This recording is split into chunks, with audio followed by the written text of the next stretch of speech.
दायान एक बहुत ही नेक और समझदार लड़का था। पढ़ाई लिखाई में दिल लगाने वाला और अपने बुजुर्गों की अतात और इज़्ज़त करने वाला। दायान जिस गांव में रहता था वो गंदम की फसल के हवाले से बहुत मशहूर था। पर उस बार पूरा साल बारिश न होने की वजह से ज़मीन फसल के लिए बिल्कुल तैयार नहीं थी। दायानून अपने बड़ों और गांव के दूसरे लोगों के मुंह से गंदम की फसल के हवाले से परेशानी की बातें सुनता रहता था। एक दिन दायान के अबू उसकी अम्मी से बात कर रहे थे कि घर की मरम्मत के लिए इन्होंने कर्ज लिया था और फसल की कटाई पर अदायगी का वादा किया था। पर बारिश न होने से तो अच्छी फसल की कोई उम्मीद ही नहीं। दायान के अबू कर्ज की अदायगी के लिए बहुत परेशान थे। दायान अपने अबू से बेपनाह मोहब्बत करता था। वो उनकी परेशानी का सुनकर बहुत परेशान हो गया था।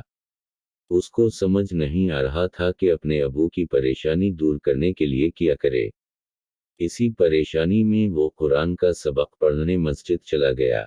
मौलवी साहब ने सबक सुनते हुए दायान की बेधानी खास तौर पर महसूस की। छठी के बाद जब सब बच्चे जा रहे थे तो मौलवी साहब ने दायान को रोक लिया। सब बच्चों के जाने के बाद मौलवी साहब ने दायान से पूछा कि बेटा क्या बात है, आज तुम किस सोच में गुम थे। दायान ने उनको सारी बात बताई।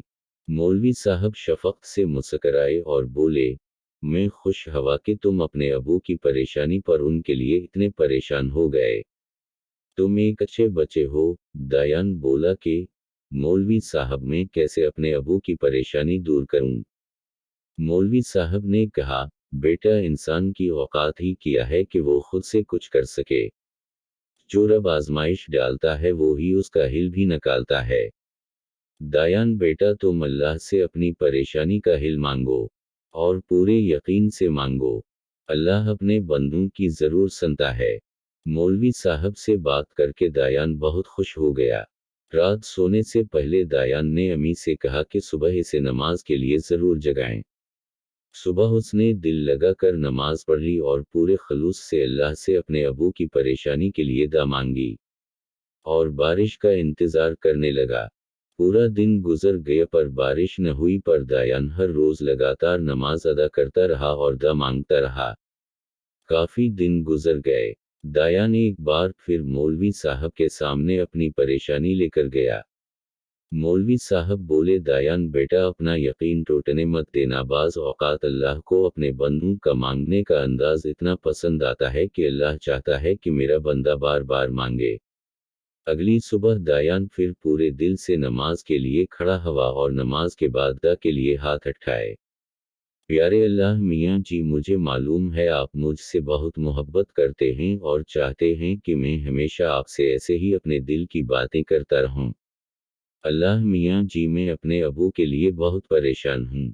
अगर उस साल हमारी गंदम की फसल अच्छी न हुई तो मेरे अबू अपना वादा पूरा नहीं कर सकेंगे।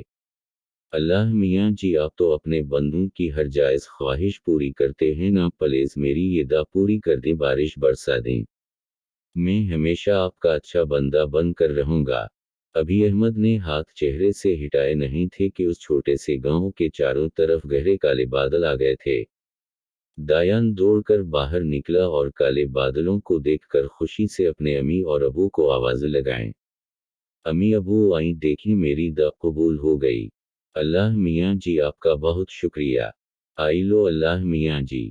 छम छम बरसती बारिश में ज़मीन पर अम्मी अबू और आसमान पर फरिश्ते अल्लाह के उस नन्हे बंदे की पहली दुआ की कबूलियत की खुशी को देख रहे थे।